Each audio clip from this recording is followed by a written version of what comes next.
part of the reason why I think we're so proud to have this role and responsibility for West Niagara through West Lincoln Memorial Hospital. So with that tiny introduction, here we go. Just to, again, refresh your memories, we've been working on two big initiatives over the past 12 months and more.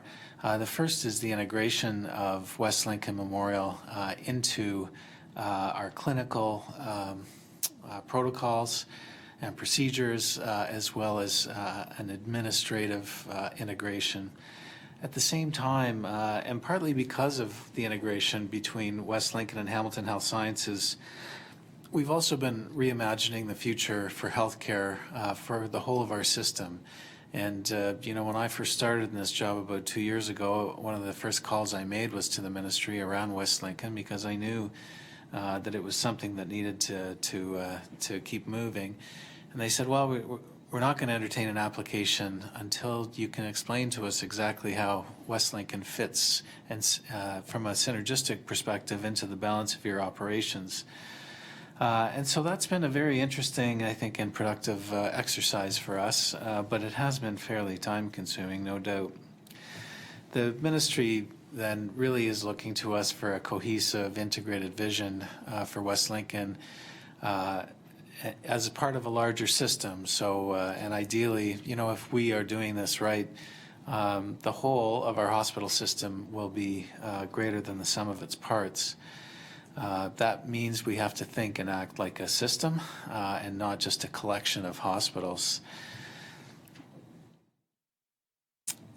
So, in coming to our view of what the future will be, we have tried hard to speak to lots of people. We didn't want to just come up with this by looking inwardly, although we did do that too. But we've been talking in broad terms to the community. We've talked to, well over 1,000 people. We've been talking to physicians. We've been talking to allied health professionals. And so I'll admit, we've also been talking to accountants because, we want whatever we come up with to be sustainable. While we've been doing that, we've been making sure that we use the LHIN and the MOH. Now, I'm not speaking on their behalf, but I'm just letting you know that it would be foolish of us not to sort of keep in touch with them to let them know what we were doing. And so I think that gives us a bit of confidence that, if we were really on the wrong road, we'd be getting a few red flags coming up. I think where we've ended up is a really smart, well-constructed vision, and I think it's based on both the needs of this community, but it's also integrated into a broader regional vision of how we can deliver healthcare services. I hope you agree with me. I know that for sure my team feels like we have an exciting, compelling vision for what the future of the hospital can be. So just to start with kind of the basics, as we went out and talked to people across the broader region, they gave us a lot of input, but we think there were 5 big themes that came back. People, for sure, they just as a matter of table stakes, expect that they're going to get great care when they come in. But they also said, that's not enough. We also want a great experience when we show up. I think that means, including family and other caregivers in the experience, so that when you come in, your family is seen as part of your care team and they're welcomed into the hospital. Just by the way, we recently eliminated our visiting hours policy so that people can visit at any time now, which I think makes a lot of sense and really, I think, is a nice acknowledgement of this idea that the family have to be seen as part of the care team. People told us they really wanted to feel like they had a champion when they came to the hospital, somebody who cared about them and who was advocating for their needs, and who would help them navigate the system so that it was always clear what they were to do next. All of that, I think, really stems from a deep desire for people to feel like they're being treated with dignity when they come to the hospital. So those are some of the broad principles that governed our vision. If you drill down into what we heard here in West Niagara, people said, well, not surprisingly, we want a new hospital. And like the community knows that we have a very old facility, and you know, in some respects, there are parts of it that are being held together by duct tape. But we are, having said that, listen, we think we're being responsible about the way that we're operating the facility as it is. We have had to invest some money into things like HVAC and so on to kind of get us through the night. So we have done that. We have working with the auxiliary and working with the volunteer association, sorry, the foundation rather, been able to replace some key equipment, get some new beds and so on. So all of those things, I think, are resulting in an improved service today. But there's no doubt we need to get on with getting a new hospital, and that's what the public told us. People said they wanted to get their care close to home. People I think, really acknowledged the very intimate connection between the community and the hospital, and more particularly the fact that the family physicians were so deeply engaged with the hospital. I think the community really recognizes the importance of that, the ability of their family doc to follow them into the hospital and make sure that they're getting the treatment they need.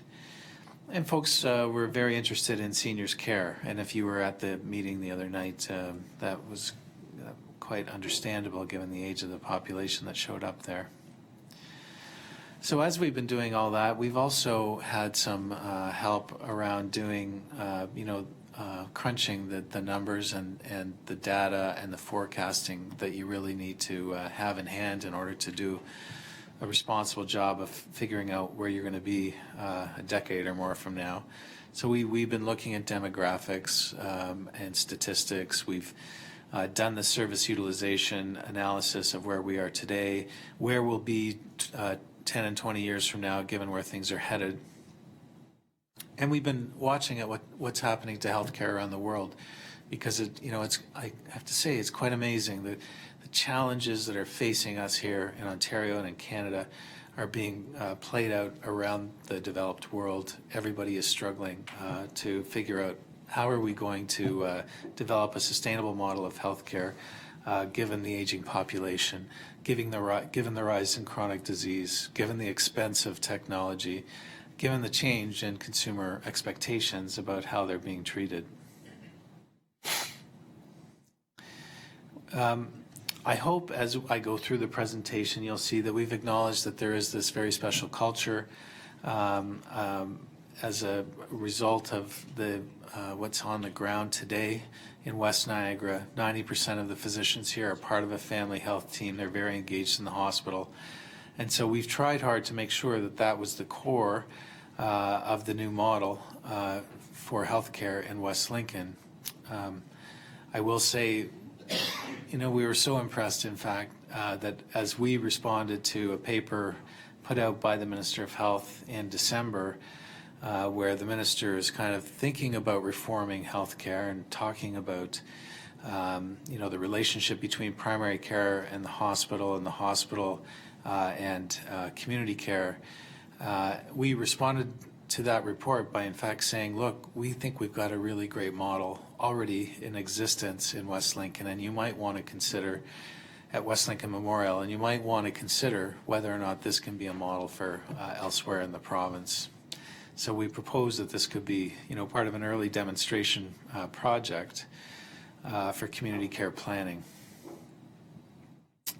So let me talk to you a little bit about some of the key programs that we are proposing. Just to help you, you've got about 5 minutes. Okay, well, I think I'm right on time. If I could stretch it out if you wanted, but I can also compress. So the first is 24-hour emergency care. We are proposing a 24/7 emergency care program staffed by a roster of ED family physicians. I think that really ensures the integration between the hospital and primary care. I think it's important to note that, as part of that, we need to develop really slick pathways for patients who cannot be cared for locally. So I think where care is appropriate and local, we will provide it here, but we will also develop smooth passages for folks who need a more advanced, higher level of care that can't be provided here. And so for those folks, we will make sure they get to where they need to be within our broader system. We are also proposing as a second anchor a maternal and newborn health program. So the hospital is currently designated as a 1B, and so I wouldn't try to explain exactly how those categories work to you, but in layman's terms, I think it's fair to say 1B means low-risk births, and so we're suggesting that low-risk births, which is the current rating, would continue on happening at West Lincoln Memorial. We will provide care for those low-risk births with, shared providers of obstetricians, midwives, and family physicians, where a mom is deemed to be higher risk. We will make sure she has a smooth passage through to our children's hospital and to the maternal labor and delivery program at McMaster University Medical Center. The third program is community surgery. We'd like to bring an innovative ambulatory model to West Lincoln, focusing on low-risk surgeries. So we would envision that this facility, in fact, would provide services for our whole catchment area. So we are looking at adding 4 operating rooms to the existing 2 for a total of 6. So this could be quite a high-volume facility, and that's the part that I think really complements our system at Hamilton Health Sciences. That's the regional role that West Lincoln can start to play within the context of a broader system. The fourth anchor program is community medicine, and that program again will allow us to build on the strength of our relationship with primary care. They would lead this, but we would propose to have clinics and programs in healthy aging and seniors care. Also specialty clinics like our GIMRAC clinic, General Internal Medicine Rapid Access Clinic, which would allow members of the community really fast access to specialists. So you could show up with an appointment and get seen by a specialist that same day, which I think is a very nice feature. We're also proposing advanced diagnostics. In particular, we think in addition to the X-ray, mammography, ultrasound, endoscopy that we currently do, we're proposing that there ought to be a CT scanner at West Lincoln. I think that will be very well received by the community. We also are really open to the notion that this hospital could contain a community hub, which would mean we'd be quite open to the notion of having other partners who can help us with the whole of the healthcare journey for anybody who arrives to share space on that site. And I know I've mentioned to your CAO and to the mayor that, I think it's worth us really sitting down and thinking about what that can mean in terms of a relationship between the municipalities, maybe the region, and the hospital, in terms of what other partnerships might go in there. But also, might that also help us to lever some extra or other funding that's currently becoming available through the federal government and so on. So I just think it's worth having a conversation and seeing whether or not we could work together. I also mentioned to the mayor that if I could accompany her and any of you to the AMO conference, and if we could use that as a vehicle to establish a meeting with the Minister of Health, quite happy to tag along and be whatever support I can be in that respect. So in terms of next steps, we will take a final vision for the whole of Hamilton Health Sciences to our Board of Directors in June. We anticipate that will then result in an application or a submission rather to the LIN and to the ministry in the fall, and just a final reassurance that the money that has been raised and committed to this, to the extent that it's already flowed to us, is being held in trust. We are not using it for any other purpose other than waiting for this project to happen, which I know has been an extraordinarily, excruciatingly long wait. But we are pushing on as fast as we can. And frankly, it is among our top priorities. So we see this as critically important and are quite happy to work with you to make it happen as fast as possible. Thank you, Mayor. Thank you very much. Well, it is really getting to the point where we can start generating a little excitement, I think. The programs certainly fit very well into where it seems the future is for a healthcare facility. By any name, actually. It may not be called a hospital anymore, who knows, but certainly care is being delivered in a variety of ways. I'm particularly interested in the community hub idea. Certainly that is a topic that is discussed at every municipal conference that you attend to now, and I think that both the education ministries and the health ministries are becoming clear about what an advantage they are to the communities. The community medicine model is also, I think it really is the backbone of this entire the entire plan that you've put forward, particularly if you're someone that needs post-surgical care, or you're a person with a family member maybe that has Alzheimer's, or a person with mental illness, to be able to know what those streams are so that you have access is going to be very important. But I'm going to open the floor now for discussion. Councillors, any questions at all? Councillor Brunet. Thank you, Madam Mayor. Just a couple of comments, more than questions.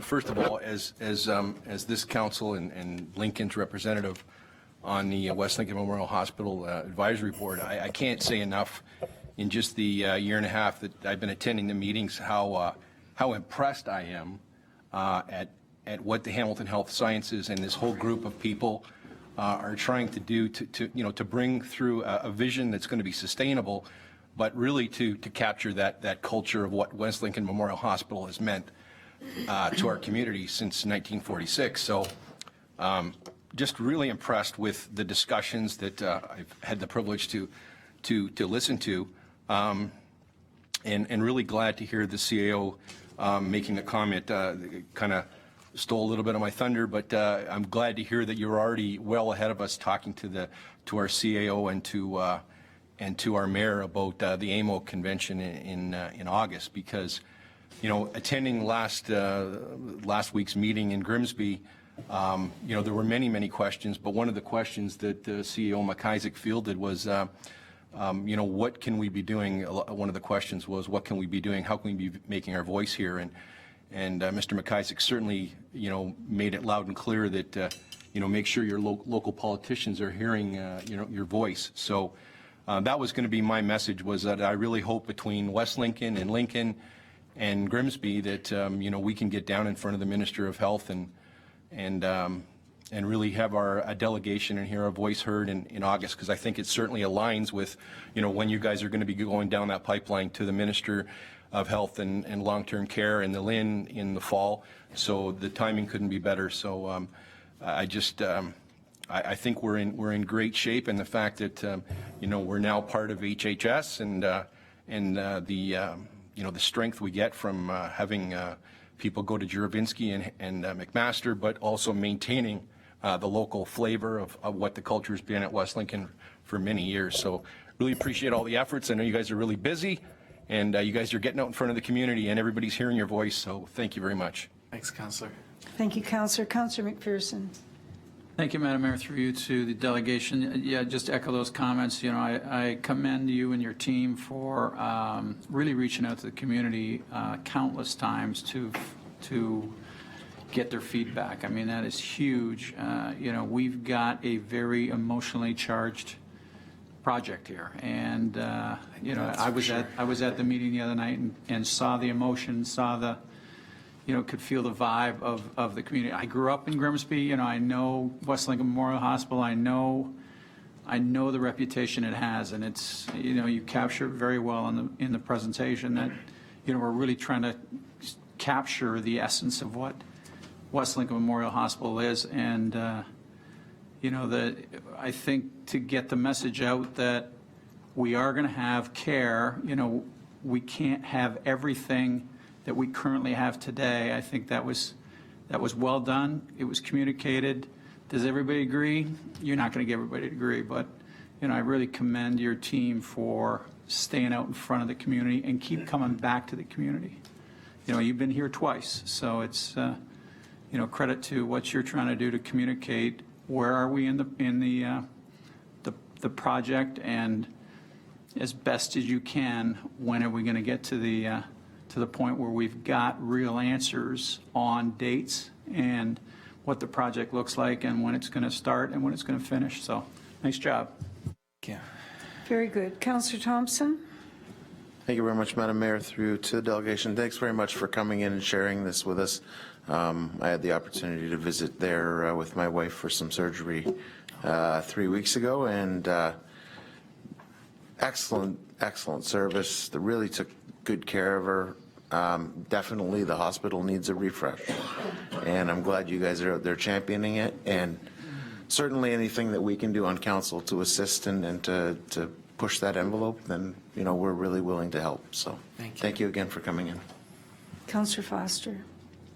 Yes, thank you, Mayor Easton. Councillor McMillan and myself are, I guess, the two long holdovers on council from the big debate a number of years ago about funding for the new hospital. And our municipality actually went through a funding formula, and the money is nicely tucked away in our reserves, waiting to go forward whenever the West Lincoln Hospital or whatever it's going to look like is ready to go. So we're ahead of the curve with that particular issue. My wife worked at your hospitals for quite a few years. In fact, she retired a year and a half ago. She worked at Juravinski in the stem cell program that was going on there. Incredible work, absolutely incredible work. And just, I have a question for you as it's going on. She retired, and she retired at 55, and you're having an awful lot of staff that you're going through now with that. I'm just curious what Hamilton Health Sciences is thinking down the road, because I think that's a huge issue for you. The replacement of, these years and years of experience that are walking out the door. So I'm just, that's another issue I know that you have to deal with practically on a day-to-day basis. So I'm just curious about that. Well, we sure, thanks, Councillor, through you, Mayor. I think it's an excellent question. We work very closely with our academic partners at both McMaster and Mohawk to make sure that they're aware of our needs going forward. I will say, having a daughter who's currently trying to get into med school and having come from Mohawk College, the competition to get into those programs is extraordinary. So we don't have quite the same problem that a DeFasco would have, who, were having such trouble actually getting kids to enroll in the programs that they needed. So that's really not our problem. But we do, you're right. So I think in terms of the, incoming labor supply, we do have a big source of people who are quite interested in entering into healthcare. It's a very desirable field. For sure, we're going to have to think, though, about, altering scopes of practice, and we're talking a lot about trying to push care out into the community, trying to really enable people to help people to help themselves, to help them manage their own conditions to a much greater extent than we have in the past. So I don't think there's going to be one single answer to your question. We have to be smart administrators in terms of watching our supply of labor, but we also really need to be thinking about transforming healthcare to empower people to be able to help themselves more. Thank you very much. Councillor McMillan. Yes, thank you, Madam Mayor.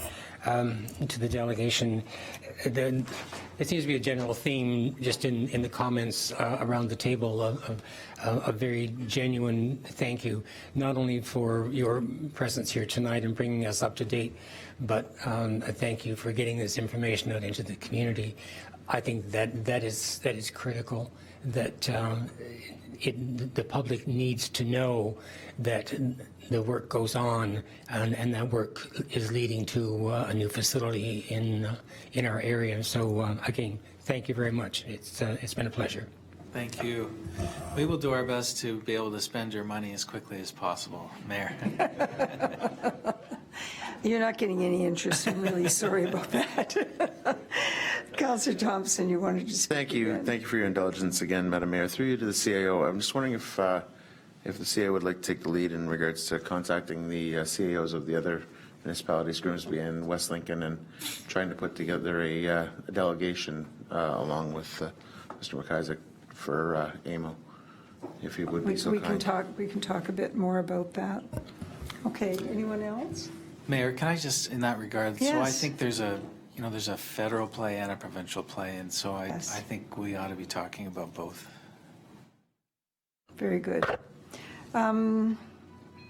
The West Niagara mayors were invited to a meeting, I don't know, it's got to be a month ago now, I guess.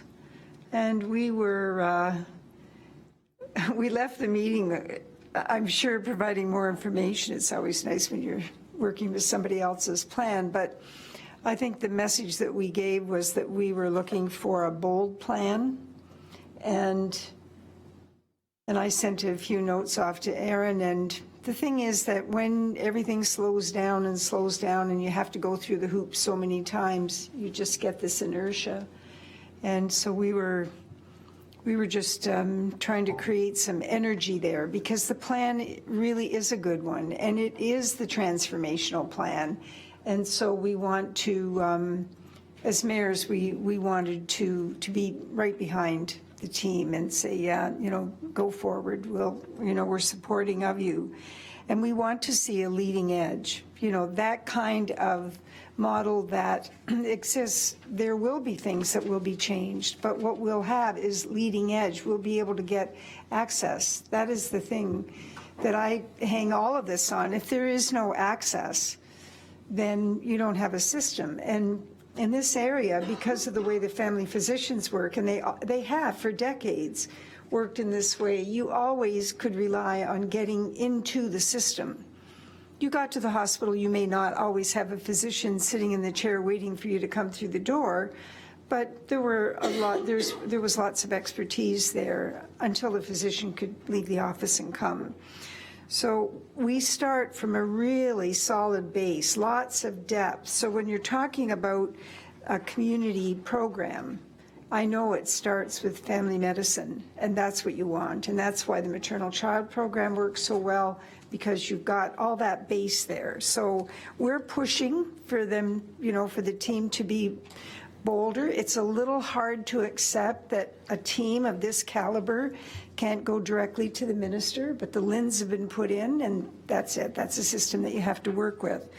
When I suggested to President McIsaac about AMO, of course he's very familiar with AMO because he was the mayor of Burlington for quite a number of years.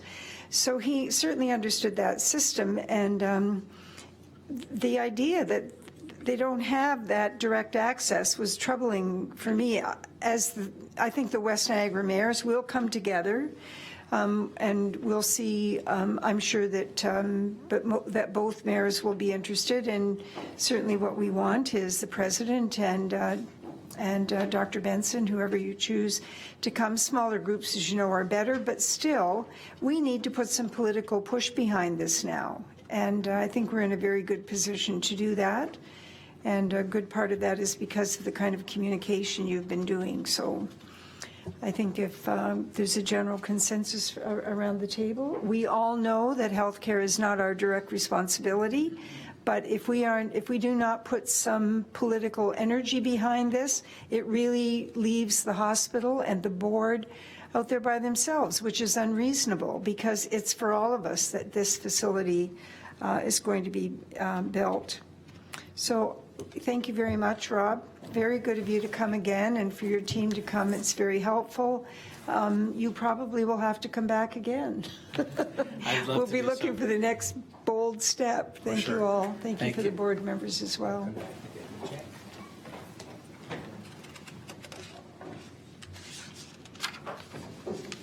The next item on the agenda is correspondence regarding the Ontario Small Urban Municipalities 2016 Annual Conference and Trade Show.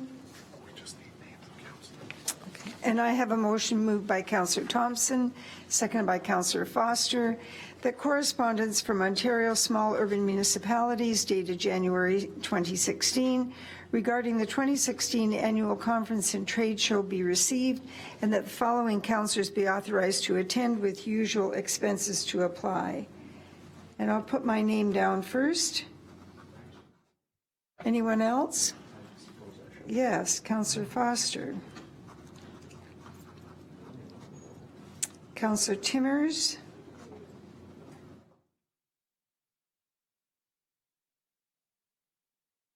Yes, Councillor Foster, please speak to the motion. Yes, thank you. The conference this year is based, first of all, it's in Goderich, and so we thought it would be appropriate to have a review of what we would say is, are you prepared? And so the whole theme behind the conference is to talk about emergency preparedness, making sure that your municipalities are set, ready to go, and we're going to talk about specific examples within that conference. Our keynote speaker is a guy named Greg Johnson from, he's done things on the Weather Network, etc., but he is referred to as the Tornado Hunter. So part and parcel of that is he will be doing the keynote to bring into focus what happens, how it happens, and give some really good examples to us as to how we can do things well. So a lot was learned with the disaster in Goderich, and it's the type of thing that's of value to us. Thank you. Thank you. Your pleasure on the motion, councillors? The motion is carried.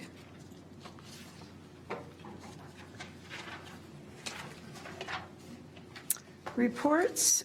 The first being the Finance and Administration Committee minutes of February the 22nd. I have a motion moved by Councillor Foster, seconded by Councillor Thompson, that the minutes of the Finance and Administration Committee meeting of February 22nd, 2016 be adopted and the recommendations contained therein be approved and acted upon. I was not in attendance. Councillor Regima is the chair. Councillor Foster, would you be prepared to comment? There was nothing here? Nothing of note? All right. Well, is that a yes or a no? Well, I know I'm not prepared to comment. I wasn't going to. All right, that's fine. In attendance were, well, let me say this. There were a number of people in attendance. I don't want to put anybody on the spot if arrangements haven't been made, but there was public hearing around property standards bylaw review, usual correspondence, a memo from Niagara Peninsula Conservation Authority regarding the Balls Falls Thanksgiving event, and I understand that there'll be further discussions between Director Hussein and the NPCA. There was a motion to approve the purchase of equipment at a cost of $38,183.36 for the contingency operations in the form of a backup generator that's going to be put in the Fleming Center. There was $659,051 that was approved for a 2017 pumper rescue truck. And this was brought forward because of the change in the American dollar, or the Canadian dollar, and there were additional costs here, additional costs of $69,051. A replacement for a fire department command vehicle at a cost of $35,000, and also a vehicle to replace a town vehicle that had significant damage done to it and is being replaced at a cost of $49,644. And if there's any insurance reimbursement that will be coming our way, it will be used to offset the cost of that. And I think that is generally the highlights. Councillor Thompson. Thank you, Madam Mayor. I just had a question in and around the equipment reserve that's set up through you to the Director of Finance. Is it possible, because we purchase all of our fire department vehicles in U.S. dollars, is there any way to have a reserve fund set up in U.S. dollars in order to somehow mitigate a little bit the U.S. exchange as it sort of ebbs and flows? If we can, I don't know if that's possible or. All right, well, we'll find out. Director Spadoni? The payments are all made in Canadian dollars. We are dealing with a Canadian firm. However, because the equipment is all is all manufactured in the States, that is where we are impacted by the changes in the exchange rate. But all the payments we make are in Canadian dollars. We do not make any payments in American dollars. So I'm not sure whether having an American account would be of any benefit, because we are still dealing with Canadian companies. They are the ones that then purchase the equipment from the States. All right, thank you very much, Mr. Spadoni. Maybe I'll extend that question to the CAO and possibly to Chief Hudson. I'm wondering if there is something in the procurement arrangements with this company, because obviously we do purchasing from them on other occasions. Would we be expecting them to give us a more accurate quote? They're the ones that are most familiar with the market conditions. Mr. CAO? Through you, Madam Mayor. I mean, it's something that we can follow up on. I mean, to be honest with you, I'm not aware of right now what sort of provisions would be in place. I mean, I'm looking at the chief if he's aware, because of the relationship he has with these various providers, if there's something in place. Alternatively, I'd suggest that, we can follow up and definitely ask that question. Chief Hudson? Just a moment, Chief Hudson. I'm going to ask Councillor Foster if he has something to add. I'm not sure where the questioning is going to for staff, because if you take a look back at what we've done over the last number of years, we've actually benefited a few times from the fact that the Canadian dollar was higher, and so the cost of our vehicles ended up being lower. And in fact, I give full credit to Chief Hudson for going to bat for us when we bought the ladder truck, for instance. We came in well under budget with that particular one. We're over budget by a bit this time around on the thing. So be it. I mean, the chief, he stated clearly during the meeting that, well, we underestimated it, but we went through our RFP process and we went through that. So. The other thing, too, is setting up an American account. As much as I find it an interesting notion, everybody's stating that the dollar is about as low as it's going to go. So to set one up now would be kind of foolish on our part, because we would be completely wasting our money. So anyway, my thoughts on the discussion. It's very good. Thank you very much. Chief Hudson, do you have anything more to add? Thank you, Madam Mayor.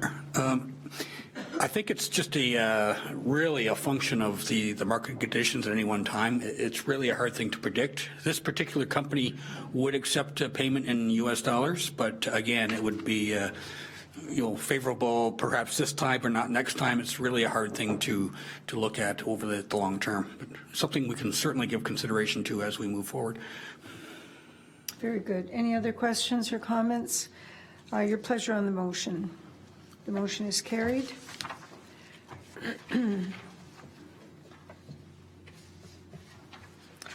The next report is Council Business Planning, moved by Councillor McMillan, seconded by Councillor McPherson, that the minutes of the Council Business Planning Committee of the whole meeting of February 29th, 2016, including the confidential addendum thereto, be adopted and the recommendations contained therein be approved and acted upon. Councillor Njima did ask me to report on this committee, and that evening, the meeting was actually divided into a couple of parts. We had a public hearing on the road allowance closing and sale processes. There were a number of members of the community that came forward and expressed their support for the lifting of the moratorium. And Mr. Brian Jaworski also provided the committee with a PowerPoint presentation that provided some history and some examples of existing buildings or agricultural operations that are encroaching on unopened road allowances. There will be a report, a further report coming to the next Finance and Administration Committee meeting. There were no delegations. There was a motion that was carried relating to commercial advertising and sponsorship policy, as well as capital purchasing policy and deficiencies related to the reporting. We had two reports from the Planning Department, Provincial Plans Review and the Potential Mapping Changes. This was very informative, very complete, comprehensive. It reviewed all the important elements as they pertain to the town of Lincoln. And Kathleen isn't here, but we certainly thanked her for the efforts that she put into that document. And it's now gone forward to the region. There was also a report on community improvement plans, again, an explanation of why and how beneficial these can be for stimulating revitalization and redevelopment. Certainly fits in with the property standards bylaw that was passed recently. The design elements of our communities, which are becoming more and more important and that we're expressing more desire to have really handled with the greatest of care. They also relate very well to the transportation plans and also the density of our communities. And we then went into closed session, and I'll just briefly review for you what is in the minutes. We had confidential direction that we gave to staff and the town solicitor regarding the road allowance matter.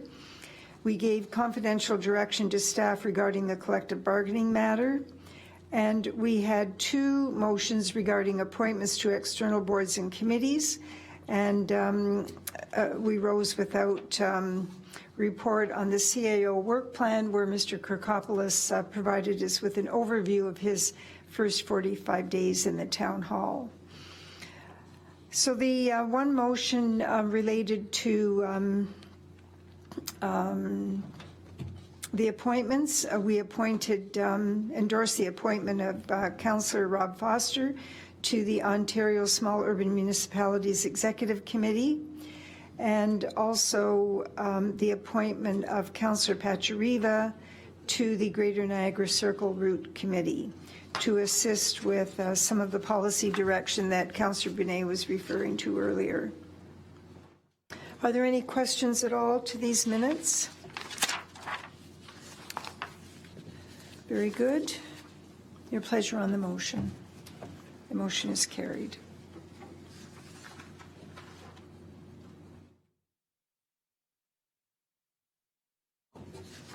Thank you. Moving on now to the Sport, Recreation and Culture Committee minutes of March 2nd. I have a motion moved by Councillor McMillan, seconded by Councillor Pachariva. Nope, Councillor McPherson. The scrawl is so similar. That the minutes of the Sport, Recreation and Culture Committee meeting of March 2nd, 2016 be adopted and the recommendations contained therein be approved and acted upon. Councillor Thompson. Thank you very much, Madam Mayor. I'm going to keep it brief with my synopsis of the minutes. We certainly had an exciting meeting. We had 5 different delegations in regards to the proposal for expression of interest for the junior hockey team. Certainly, we heard from all the factions involved in that, except for the Jordan folks. But we've come back with direction to staff, to the CAO, to have a roundtable meeting with all the parties and see where we can have everybody kind of get along and figure out how to make it work. So hopefully we'll have success with that, and we're leaving in the CAO's hands. Besides that, we had some correspondence in regards to the Municipal Heritage Committee, who requested that we look at some of the grants that are available and incentives that are available for the heritage designations. Had some correspondence from the Rotary Club in regards to the Lincoln Lamplighter Tour exhibit opening at the museum, and we also had some correspondence from the town of Pelham in regards to one of the common themes this evening, active transportation. So received that correspondence. Certainly we had the report, obviously, from the director in regards to the expression of interest for the sports league for the junior hockey team, to which we gave direction. We also had a report regards to the Heritage Village Linden Tree Program. Long and short of it is there's some unhealthy trees there. There's some trees that are causing damage to sidewalks, electrical boxes, and that sort of stuff. And we're putting in place through our urban forestry program a way to renew them take down the old ones and put some more native species in the same or around the same places that they are currently placed. We also had a report regarding the community tree planting program, to which Councillor McPherson earlier alluded to and described in detail. So we want to thank Liz Brennan and Verna Fleming, who are part of the Ontario Green Conservation Association, in regards to all their work that they've done in doing that, getting that program on its feet, and certainly we look forward to participating with them in that.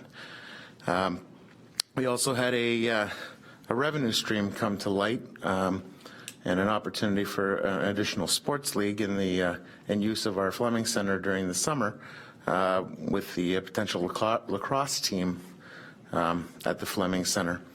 So we're looking forward to hearing back in regards to that moving forward as well.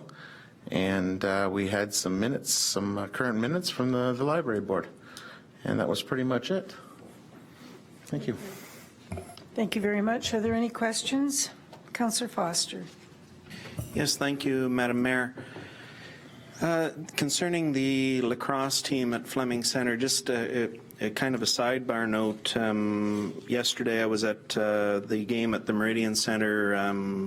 They're called the Loch Monsters out of St. Catharines. Excellent lacrosse game. But one of the things that I was thinking about as I'm sitting there watching this is the fact that they have all of the equipment and stuff to cover the ice when they're doing that type of an event.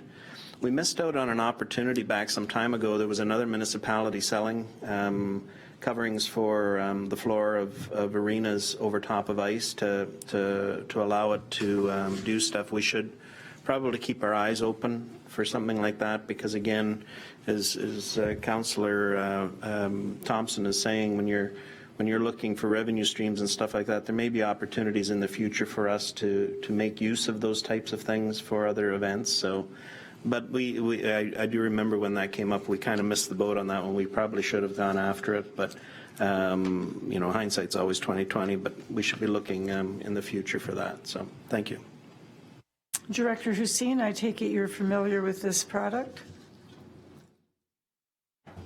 Yes, we are, and our understanding is that the lacrosse team is going to be putting forward a fulsome type of package with us to undertake those type of coverings. But if not, we can also source those and make sure that our facility is well maintained during the season of lacrosse, and make sure it's well prepared for when we start our ice season again. So. Very good, thank you. No other questions? Your pleasure on the motion. The motion's carried. The next item is a briefing note from the deputy clerk what's next? Here we are, the debentures. Very good. Avoiding the inevitable. I have a motion moved by Councillor Timmers, seconded by Councillor Brunet, that briefing note from the Director of Finance regarding the request issuance of debentures by the region be received as information. Mr. Director Spadoni, would you like to address this report, please? Yes, so this is the request that we have to make to the region to issue a debenture on our behalf.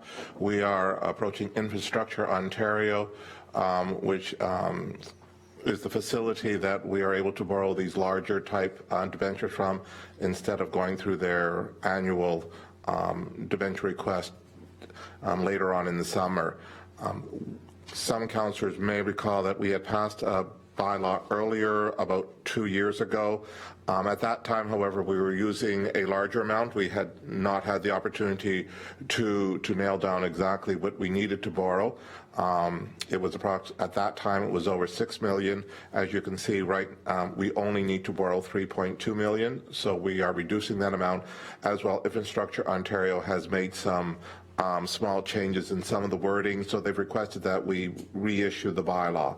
So we're bringing forward the revised bylaw, repealing the old one, so that we can get this moving. This will then be sent to the region, and I think they are scheduling their bylaw later this month, at which time the application will be made to Infrastructure Ontario. There will be a financing agreement that will follow, and then we will be able to receive the funds, and that is just one more thing that we'll be able to finalize in the construction of the Fleming Centre. Very good. Are there any questions or comments? Councillor Foster? Yeah, just a comment. One of the things that I hate is leaving money on the table, and you know, for our future works as we're going on, we left close to $200,000 on the table from the federal government that should have been used for a variety of things as we were going through this. That's a huge mistake. You know, the funds that we get from the federal government, and you know, heaven forbid we ever get it from the province again, but those monies, we need to make use of them, and so we're going to have to be a little more diligent in the future with this. Thank you. Very good point, and I think we could have spent it 10 minutes ago on the covers or a truck. All right, very good. Your pleasure on the motion. This is good news for sure. The amount is much more palatable. All right, now we are at briefing note from the Deputy Clerk, request to establish hiking trails. And I have a motion moved by Councillor Brunet and seconded by Councillor Timmers that briefing note from the Deputy Clerk regarding the request to establish hiking trails on municipal road allowance be received as information. Mr. Clerk. Through you, Madam Mayor. Last fall, the town was approached by the Bruce Trail Conservancy to look at using some unopened municipal road allowances to provide for the development of portions of the Bruce Trail. The matter was considered by the Finance and Administration Committee at that time, and the direction was given to staff to send the matter to the lawyer to complete an agreement to permit that to occur. We have now received back from the lawyer and from the Trail Association the draft agreement, and we are just seeking council's authorization by bylaw to provide for execution of it this evening. Thank you very much. Any questions to the motion? Your pleasure on the motion? The motion is carried.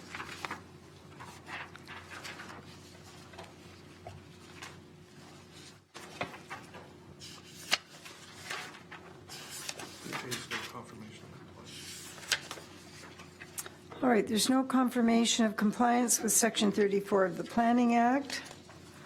We have two bylaws.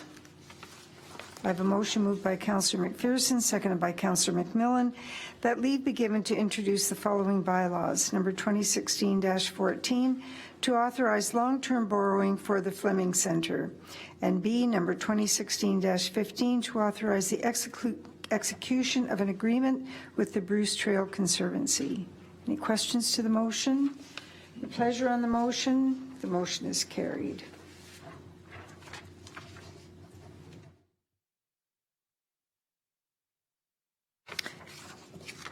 And I have a motion moved by Councillor Foster and seconded by Councillor Thompson that bylaws number 2016-14, 2016-15, read a first time, be now read a second and third time, and finally passed, and that the mayor and clerk sign and seal the said bylaw. Your pleasure on the motion? The motion is carried.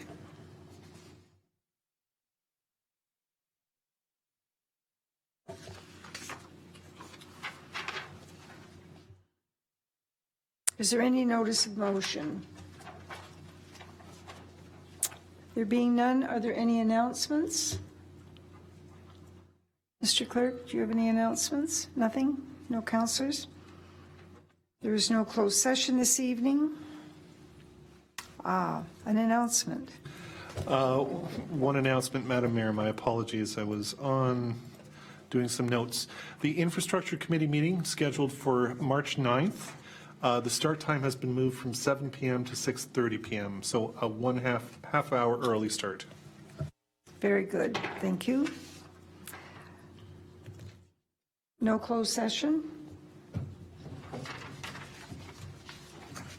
I have a motion moved by Councillor McPherson, seconded by Councillor McMillan, that leave be given to introduce the following bylaw, number 2016-16, to adopt, confirm, and ratify matters dealt with by council resolution. Your pleasure on the motion. The motion is carried.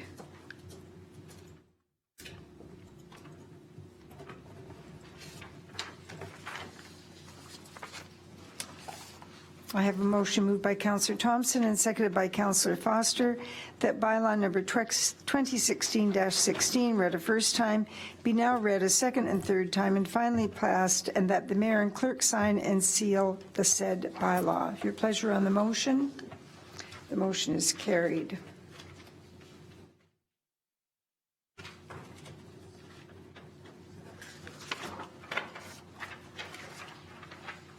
And the business of this council having been completed and there being no further business, I call the meeting adjourned. Thank you, everyone.